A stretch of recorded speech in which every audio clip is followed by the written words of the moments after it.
لەگەڵ میوانەکەم بەڕێز دکتۆر لوقمان حەکیم شارەزای پێنجێنی و دەوڵەتیەکان کە لە سلێمانی و لەگەڵماندا گفتوگوی زیاتر سەبارەت بەم پرسە دەکەین. دکتۆر سڵاتان لەبێت و ئەم کاتتان باش. ئێستا جیهان دەتوانین بڵین یەک جەمسەرە یان جەمسەری دیکە لە جیهاندا هەیە؟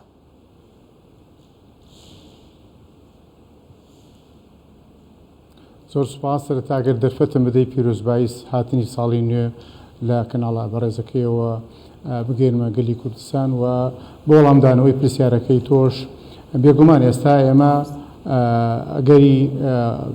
شیکاری بۆ ئەو دۆخە لە ئارادایە بۆ سیستەمی جیهانی نێودەوڵەتی وەک دەڵێت لا شەک هیچ گومانێک نەماوەتەوە کە نظامی دەولی لە گۆڕانکاریدایە. نظامی دەولی تاکجەمسەری تەمەنی 20 ساڵی خۆی کۆتایی پێ هاتووە. ئێستا ئێمە ئەوەتانی ئەعلان نەکراوە چۆن هەروەکو کاتی خۆی کاتێک کە سەرۆکی ئەمریکای ئەو سەردەما بوشی باوک لەو وڵاتەی کە ئێستا بۆتە هاوبەشی شەڕەکانی رووسیا بەیزا لە مینیسک پایتەختی ئەو وڵاتە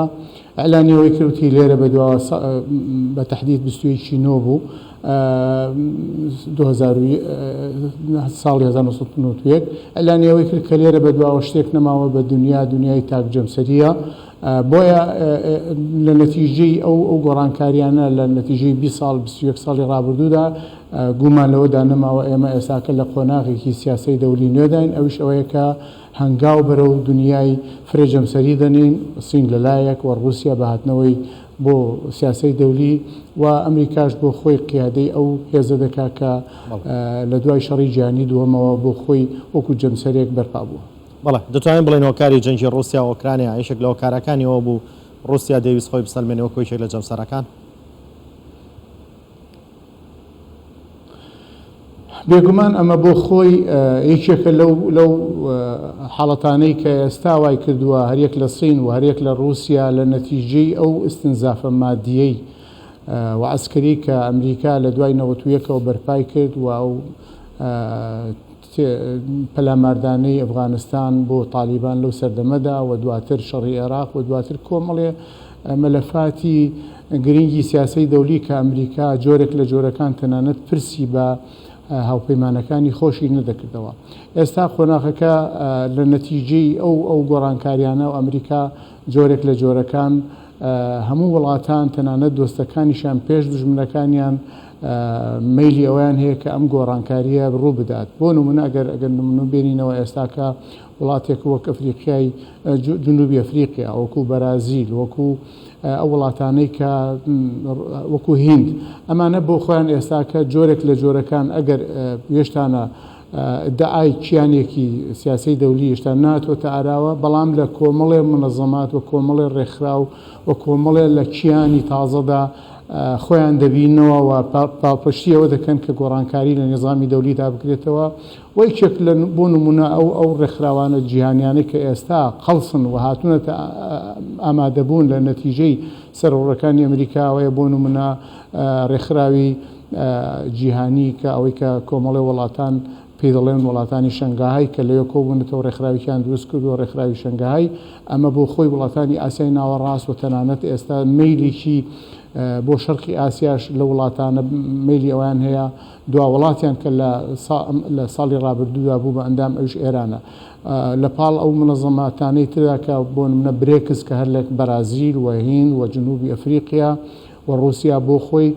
ئەمە بۆ خۆی دەلالەتێکە کە نەتیجەی سەرۆڕەکانی ئەمریکا ئەم مستەقابەی دروست کردووە لە بەرامبەریدا کە هەمویان ڕازینین لە تەسەڕفاتی ئەمریکا لە دوای ساڵی 1991 و دوای ئەو تاکڕەوەی کە لە سیاسی دەولیدا ئەنجامیدا. ئێمە ئێستا لە بەردەم قۆناغێکی نوێی تازەی ژیانداین و ممکن نییە ناوی لێ بنین دنیای تاکجەمسەری بەڵکو دنیا بەرەو ئەوە دەڕوا کە نظامی دەولی گۆڕانکاری جەزری لەوەیە کە نظامی فرەجەمسەری هاتووەتە ئاراوە. جەنگی رووسیا و ئۆکرانیا چی لە جیهان گۆڕی؟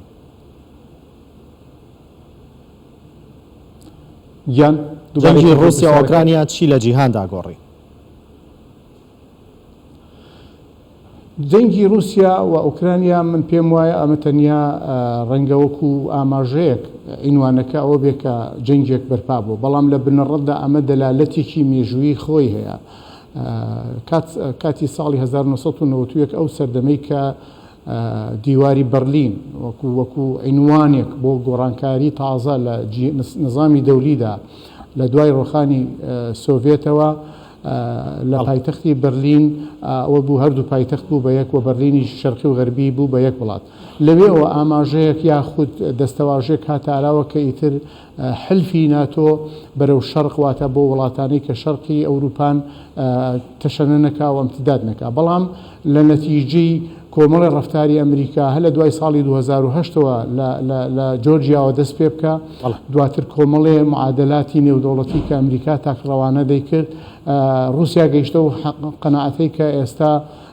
گەمارۆ دراوە وەک عەرب دەڵێ شەڕم لابد منه ناچار بووە پەلاماری ناتۆ بداتەوەی کە بەرگری بکەوە ئوکرانیا خاڵی دەست پێکە کەواتە گۆڕانکاری جەزری بۆ نظامی دەولی ئۆکرانیا دەست پێکەوە ئەمە تەداعیاتی گەورەتر لە دوای بەخۆیدا دێنێت و ڕەنگە ئەو هاوکێشەیە کە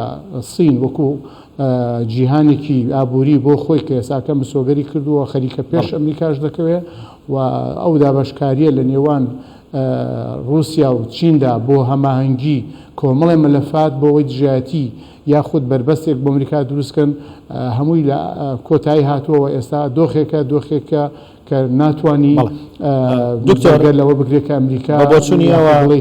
بە خوێندنەوەیەوە لە ساڵی 2023 جەنگ زیاتر دەبێت و فراوانتر دەبێت یاخود بەرەو کۆتایی ئەڕوا دەگەر بە کورتی وەڵامێتەوە سپاس دەکەم یعنی ئێستا ئەوە نزیکەی هەفتەیەکە و سەردانەی پۆتن بۆ بیلاڕووسیا پێم وایە ئەو ئامادەکاریەکە بۆ جەولەیەکی شەڕی نوێ و ئەم جارەیان بە بۆچوونی من و خوێندنەوەی ئەو واقع کە ئێستا شەڕەکە دەگوزارێت جارێکی تر پەلاماری پایتەختی ئۆکرانیا دەدرێتەوە و ڕەنگە کێف ئەوەی کە نیازی پۆتنە داگیری بکە بە هاوکاری ڕووسیا بێزا چووکە ئەم جاریان ئەگەر لە ڕووی کۆمەڵێ هەمانگی بلاڕووسیا و ئەم جاریان ڕەنگە وەکو هێزیش بەشدار بێ کەواتە ئەو ماندووبوونەی کە ئۆکرانیا ئێستاکە لە ڕووی سەربازیەوە و ئەو دۆخەی کە ئێستا ئۆکرانیا تێکەوتووە ئەگەر ئێوەیە جەولەیەکی تری خوێناوی و ڕەنگەوەی کە پۆتن باسی لێ دەکا ئەمە دەستپێکی شەڕەکان بۆ تا ئێستاکە بۆیە تەوەقعاتەوەی کە ئەم شەڕاش قۆناغێکی نوێ دەست پێ بکاتەوە دەستپێکی مانگی دوودا بچێتە خۆناغێکەوە وەکو ساڵیادی دەستپێکی شەڕەکە جارێکی تر کیف بەر پەلاماری سەربازی رووسیا بکرێتەوە بەڵێ بەڕێز دکتۆر لوقمان حەکیم شارەزای پێنجەی نێودەوڵەتیەکان لە ستۆدیۆکانمان لە سلێمانیەوە لەگەڵماندا بوو سپاس بۆ بەشداریتان و بۆ شرۆفەکانتان دکتۆر